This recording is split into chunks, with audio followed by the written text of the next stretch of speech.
What if I told you the Atlanta Falcons have a chance to sign one of the NFL's top pass rushers, but it could come at a cost that shakes up the entire franchise? What if I also told you that the team's highest-paid quarterback might not even start this season? This isn't just a rumor, it's a scenario presented by ESPN's Bill Barnwell, and it could change everything for the Falcons. I'll break it down for you, but first make sure to hit that like button so you don't miss any updates. Let's dive into the exciting trade that has Falcons fans buzzing. Barnwell's latest mock draft isn't just about which rookie the team might pick, it's a bold plan involving trades, and at the center of it all is Micah Parsons. Yes, you heard that right. The three-time All-Pro defensive star from the Dallas Cowboys could be on his way to Atlanta in a daring three-team deal that also includes the Cleveland Browns. Here's how it would work. The Cowboys would receive Cleveland's number, second overall pick, giving them a shot at one of the top quarterbacks in the draft, along with the Falcons' number. 15 pick. The Browns would drop to number 12 and also get Atlanta's 2026 first-round pick, plus another future pick from Dallas. In return, the Falcons would land Parsons, a generational talent who has recorded 12 or more sacks in each of his 3 NFL seasons. But let's be honest, this isn't a straightforward deal. The Falcons would have to give up 2 first-round picks, which is a bold move for a team still figuring out its identity under coach Raheem Morris. Plus, Atlanta is already $13 million over the salary cap. How would they afford Parsons?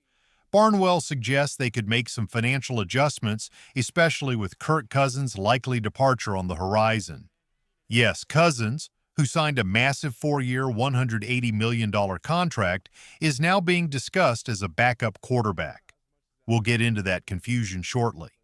Barnwell makes a striking comparison, likening this potential trade to when the Chicago Bears acquired Khalil Mack from the Raiders back in 2018. The twist? Parsons is younger than Mack was at that time and has already been more productive.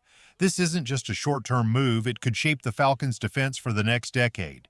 Atlanta hasn't had a defender with 12 or more sacks in a season since Vic Beasley in 2016. Imagine having a player who could change that instantly. But is this trade even realistic? Cowboys Vice President Stephen Jones has stated that Dallas feels good about Parsons' contract negotiations, which means a deal like this might not happen. However, if Parsons does become available, Atlanta will face a big decision. Would they give up multiple first-round picks and stretch their already tight salary cap for a player of his caliber, or would they take a chance on drafting another pass rusher, hoping he becomes the force that Parsons already is? Speaking of salary cap, the Falcons are already making moves to create more flexibility. They recently restructured Jesse Bates's contract, turning $11.25 million of his salary into a signing bonus. This move freed up $7.5 million, bringing Atlanta's cap space to around $6.8 million. It's a necessary step, but could it be a sign that another big move is on the way? Is this setting the stage for a trade like the one Barnwell proposed? And if that's not enough drama, let's talk about Kirk Cousins. The quarterback situation in Atlanta has taken a wild turn, and Morris isn't hiding the fact that the team now views Cousins as a backup.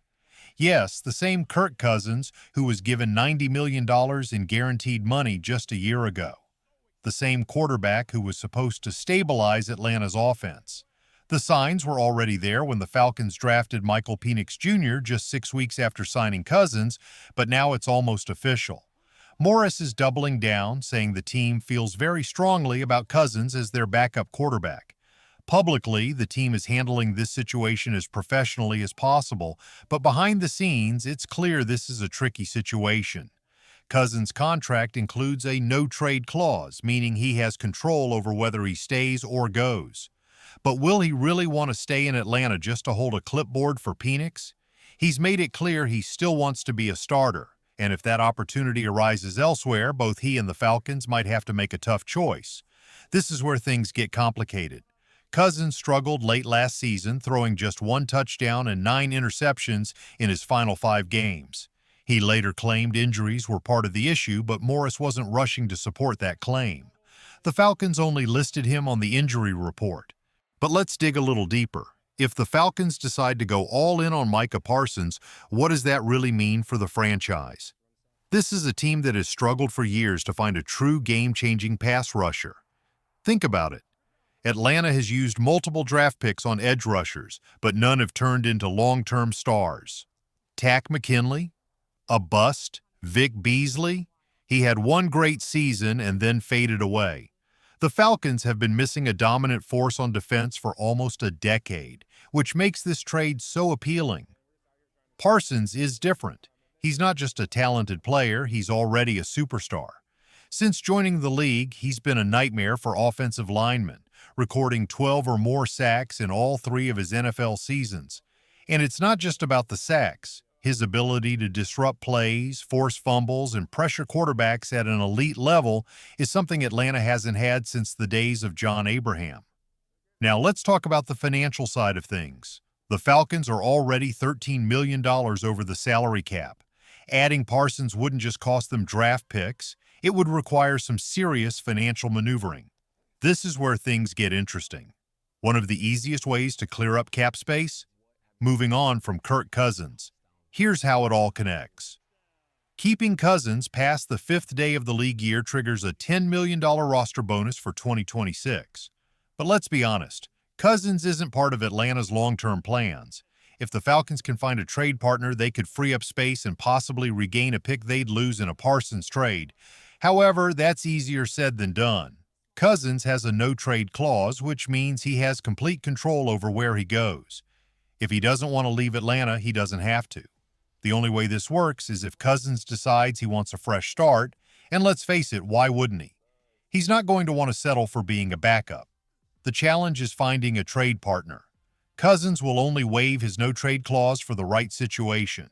So, should the Falcons find a way to move Kirk Cousins to create more cap space, or should they stick with what they have and hope to develop their own star pass rusher? I want to hear your thoughts in the comments.